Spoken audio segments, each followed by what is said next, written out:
السلام عليكم ورحمة الله. نشرة الأخبار من الفضائية الإريترية والمستهل بأهم وأبرز العناوين. تبرعات لإعالة أسر الشهداء.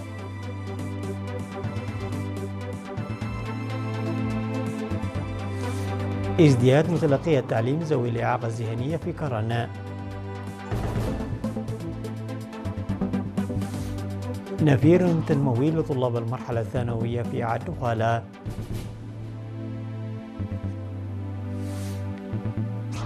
الرئيس الصيني يجتمع بنظيره بيلاروسي في بكين.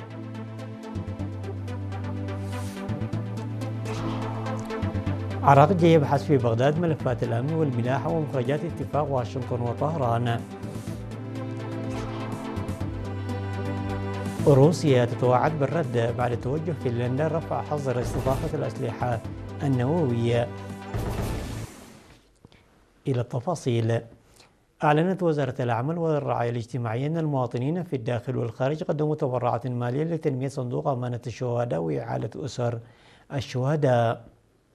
وفي هذا الإطار تبرع الإريتريون المقيمون في السودان ب$5500 أمريكي، والإريتريين المنضمون في جمعية أمانة الشهداء في سان سياتل بالولايات المتحدة الأمريكية ب$5000 أمريكي. والجالية الإريترية في بورلانغ وضواحيها وفولان وارتفيك بالسويد ب$41178 نقفة. وتبرع الإريتريون المقيمون في المهلات وضواحيها بالسويد 13389 نقفة. وتبرع الإريتريون المقيمون في مدينة سلوم بالسويد بمبلغ 11261 نقفة لصندوق أمانة الشهداء.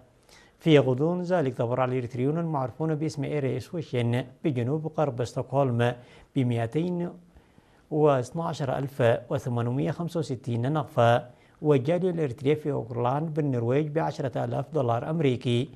ومدرسة حلايا السنوية ب36,060 نقفة. كما تبرع المواطنان كيداني قبر مثن وسيدة أماتسين قبر هوات المقيمان في سويسرا بمبلغ $400 أمريكي لإعالة أسر الشهداء. تتزايد أعداد ذوي الإعاقات الذهنية وتخلف النمو متلقي التعليم في مدينة كرن بالتزامن مع تزايد الوعي المجتمعي. وصرحت الأستاذة علي عبد القادر مديرية مدرسة ذوي الإعاقة الذهنية في كرن بأن الطاقة الاستيعابية للمدرسة محدودة وينبغي افتتاح المزيد من المدارس. وتقدم المدرسة التي بدأت عملها في العام الدراسي 2012-2013 خدماتها ل46 طالبا هذا العام، مشيرة إلى أنه مع تزايد الطلاب على التعليم يتوقع أن تؤدي الجهود المبذولة بالتعاون مع الشركاء لإنشاء فصول دراسية إضافية لتخفيف نسبي من حدة الاكتظاظ الحالي. وقالت السيدة عليا أن تعليم الأطفال ذوي الإعاقة يتطلب اهتماما كبيرا ورغبة وبراعة وصبر. تضم جمعية الإعاقة الذهنية وتخلف النمو في مدينة كرن 380 عضوا.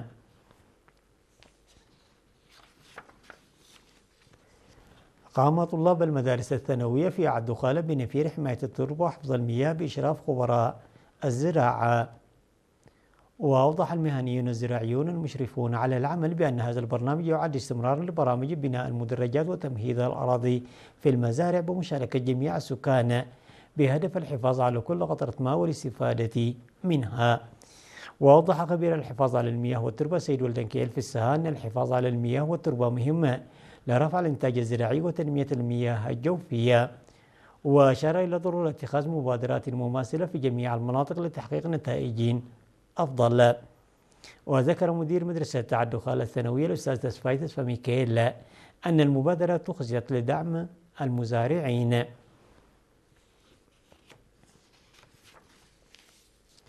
اختتم مكتب التعليم في مديرية منفرة دورة تدريبية استمر 6 أشهر في مجال الرسم اليدوي قدمت لطلاب المرحلتين الابتدائية والمتوسطة. وشارك في الدورة 45 طالبا وطالبة من بينهم 13 طالبة، حيث تلقوا تدريبا أساسيا في مهارات الرسم واستخدام الألوان وتقنيات التظليل والتصميم الفني.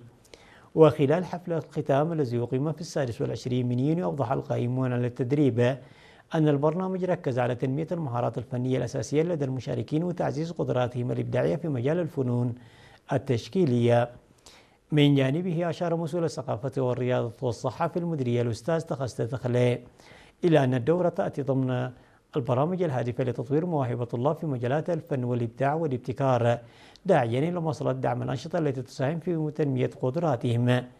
بدوره أكدت مسؤولة التعليم في مديرية مندفر الأستاذة بالاي أريان استكشاف المواهب الطلاب وتنميتها إلى جانب التحصيل الأكاديمي يساهم في بناء قدراتهم المستقبلية ويفتح أمامهم آفاق أوسع للإبداع والتميز، مشددة على أهمية دور الأسرة في دعم أبنائهم ومساندتهم. وفي ختام المناسبة جدد أولياء الأمور التزامهم بمواصلة دعم أبنائهم. أفاد قائد شرطة مديرية فرتوسا الرغيب إبراهيم عمر بأن الجهود المبذولة بتعاون الشرطة والشعب وشركاء آخرين قد حققت نتائج إيجابية في مكافحة الجريمة والمخالفات. ووضح في السيمينار الذي عقده في دار الضاحية سنكت كناب يوم 24 من يونيو تنفيذ أنشطة رفع الوعي خلال الربع الأول من العام للحد من الجريمة وأثارها وتراجع معدل الجريمة نتيجة ذلك. وقال أن مكافحة الجريمة قبل حدوثها يجب جنب الكثير من الأضرار، وذكر بأنه إلى جانب المحاضرات التي تعقدها الشرطة عامة وخاصة الطلاب ينبغي الحفاظ على قيم المجتمع التي تدين الجرائم ونقلها إلى الشعب. واقترح المشاركون بعقد محاضرات لزيادة معرفتهم بالقانون وتعزيز عملية تجميع القرى لتمكين المواطنين من الاستفادة من مؤسسات الخدمات الاجتماعية واتخاذ إجراءات تصحيحية بحق من يمارسون العادات الضارة وتعزيز الشعب مساهمته مع الشرطة لضمان السلام والأمن.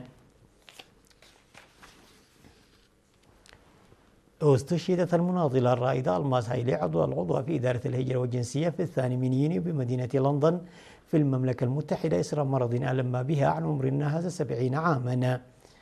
وانضمت المناضلة ألماس إلى صفوف قوات التحرير الشعبية الإريترية في أغسطس من العام 1975، وساهمت خلال سنوات الكفاح المسلح في عدد من المواقع التنظيمية من بينها مكتب القيادة في فاح والمكتب السياسي وقسم التوجيه السياسي، حيث اطلعت بمسؤوليات حفظ الوثائق السرية للتنظيم وسجلات المناضلين وإرشيف الشهداء.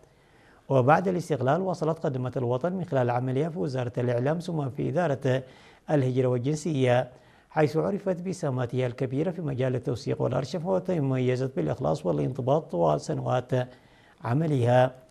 وأقيمت مراسم دفن المناضلة ألماس في 25 من يونيو بمقبرة الشهداء في أسمرة. ويستعرب إدارة الهجرة والجنسية عن بالغ حزنها لوفاة المناضلة الفقيدة ألماس هايلي، تتقدم بأحر التعازي إلى أسرتها ورفقاء النضال وزملائها. الأخبار العالمية بعد فاصل قصير.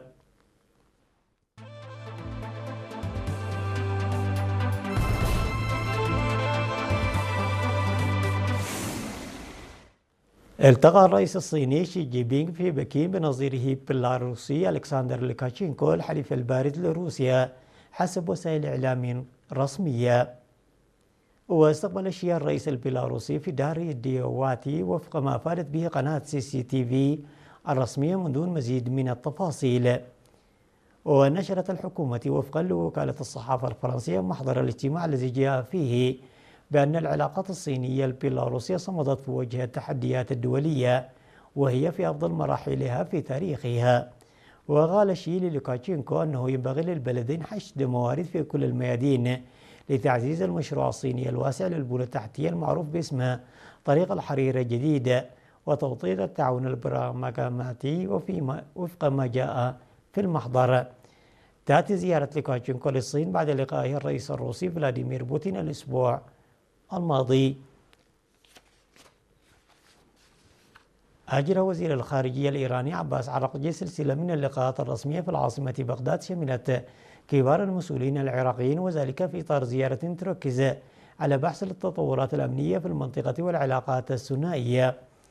والتقى الوزير الإيراني في محطته الأولى في قصر بغداد الرئيس العراقي نزار أمادي، وبحث جانبان العلاقات الثنائية في مختلف المجالات وتبادل وجهات النظر حول الوضع الأمني في المنطقة. وأكد الجانبان ضرورة تجنيب المنطقة مزيد من التوتر، كما شدد أمير على أهمية الاحتكام إلى حوار يهيئ لبيئة أكثر استقرارا ويؤسس لتفاهمات مستدامة تجعل الملفات العالقة وتخدم الأمن والاستقرار. من جهته أعرب الوزير الإيراني عن تقدير بلاده لموقف العراق وسعيها لاحتواء الأزمات وتقريب وجهات النظر، لافتا إلى حرص بلاده على مواصلة التنسيق والتشاور المشترك وتهيئة أرضية أوسع للتعاون والتفاهم إزاء القضايا والمستجدات الراهنة. توعدت روسيا باتخاذ إجراءات سياسية وعسكرية تقنية ردا على توجه فنلندا لرفع الحظر المفروض منذ عقود على استضافة أسلحة نووية على أراضيها، معتبرة أن الخطوة تمثل تهديدا مباشرا لأمنها القومي. وقالت المتحدثة باسم وزارة الخارجية الروسية ماريا زاخاروفا أن موسكو ستتحرك بسرعة وفعالية لإعادة ضبط موقفها العسكري والسياسي بما يتناسب مع المستجدات، محذرة من أن القرار الفنلندي سيزيد من المخاطر الأمنية في المنطقة. وكانت فنلندا العضوة في حلف شمال الأطلسي الناتو قد أعلنت نيتها تعديل القانون يعود إلى حقبة الحرب الباردة بما ينسجم مع سياسات دول الشمال الأوروبي، وهو ما قد يفتح المجال أمام نشر أسلحة نووية على أراضيها خلال أوقات الحرب. وتشترك فنلندا مع روسيا بحدود تمتد لنحو 1340 كيلومترا في ظل استمرار التوتر بين موسكو والحلف. أجرى وزير الدفاع الياباني شيجيرو كوزومي محادثات رفيعة المستوى مع نظيره الكوري الجنوبي جيو باك في سيول، واتفق الجانبان على تعزيز التعاون الأمني الشامل بدءا من الدبلوماسية الاستعراضية وصولا إلى التقنيات المستقبلية مثل الذكاء الاصطناعي.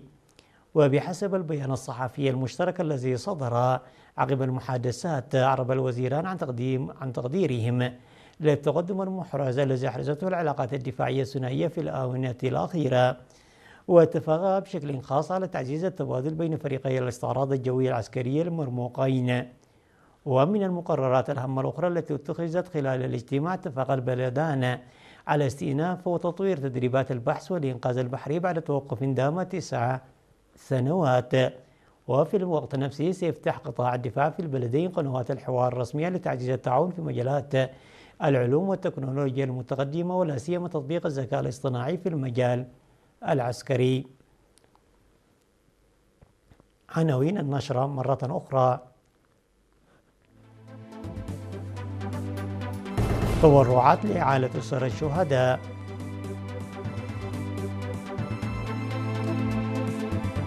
ازدياد متلقي التعليم من ذوي الإعاقة الذهنية في كرن،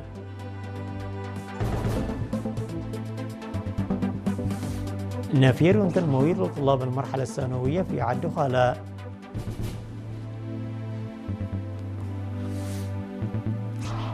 الرئيس الصيني يجتمع بنظيره البيلاروسي في بكين،